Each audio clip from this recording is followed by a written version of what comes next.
আপনারা ইয়ের থেকে এই রাস্তার সমস্যাটা সলভ করা যাবে আপনার ফাটানো হয়েছে গুয়াহাটি থেকে। হ্যাঁ,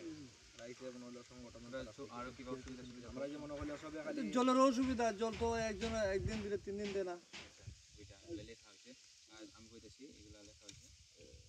এবার স্কুলে আজকে তো মাস্টার নাই প্রায় 2-2.5 মাস থেকে। একটা স্কুল আছে, এলপি স্কুল আছে, ছাত্র আছে, মাস্টার নাই।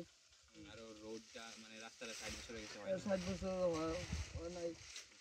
গভর্নমেন্ট জব আর প্রাইভেট জব নাই, সরকারি টয়লেট ফ্যাসিলিটি আছে, টয়লেট